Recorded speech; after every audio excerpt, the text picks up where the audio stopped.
سلام البنات، ان شاء الله تكونوا بخير. مرحبا بكم معايا في مطبخ الوصفات. اليوم جبت لكم طبق بزاف بنين اللي هو خضر محشيه بالدجاج والرز. الا بغيتوا تعرفوا الوصفه ما عليكم غير ديروا جيم واشتراك في القناه وتبارطاجوا لا فيديو هكا بيوصلكم فيديوهاتي. نبدا بسم الله بالوصفه.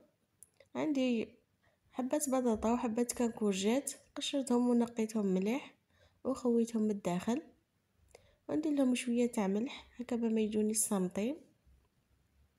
الكورجات قسمتها على زوج. نجي لافاغس تاعي، كان عندي شويه عجاج طحنته في الاشوار، ضفت له 3 مغارف كبار تاع رز، نزيد له شويه تاع ملح، شويه فلفل اسود، شويه توابل الدجاج، وشويه تاع كركم، ونزيد له شويه تاع قزبر يعطيله بنه بزاف شابه.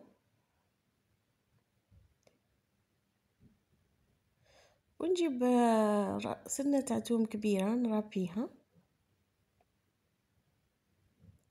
وهنا كانت عندي حبه تاع بيض ضربتها ودرت غير نص تاعها، ونخلط مليح هاد المكونات، ونجي نعمر الخضره تاعي كما راكم تشوفوا. انا هاد لافاغس بقات لي منها، زدت قشرت حبات واحده اخرين تاع كورجات وبطاطا وعمرتهم.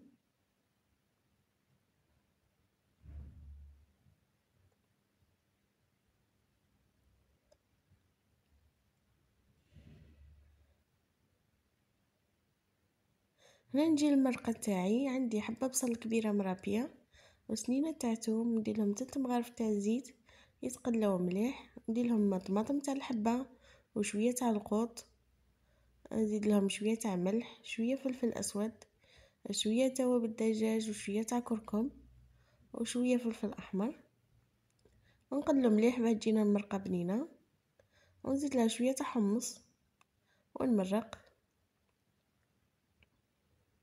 ونخليه يطيب هذاك الحمص شويه. نجي هذيك الخضره تاعي، هذاك البيض اللي بقالي ندير فيه هذيك الكورجات والبطاطا باه ما تخرجليش هذيك لافاغس من الخضره، ونديرها تتقلى في زيت سخونه، نديرها قد ما تحمر لي وتدي لي هذاك اللون. كي ديروها هكا تجي بزاف بنينه. انا راهي طابت حمارت، نديرها في المرقه طيب.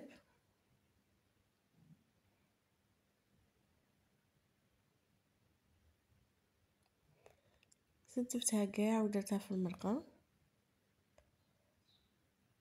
وهنا شوفوا كيف طابت معايا المرقه، راهي تبان مجمره وتشهي. نجي نحطو معاكم في الطبسي وتشوفوا كيف جا معايا. والله غير جربوا، راهو بزاف بنين، تقدروا ديروه لضيافكم، تحتفظوا الوصفه هذه ديروها في رمضان ان شاء الله، يجي خفيف والبنه ما نحكيكمش.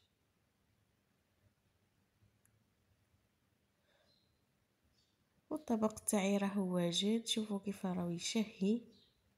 انا ولادي اللي ما ياكلوش الكورجات وكلابه عجبهم.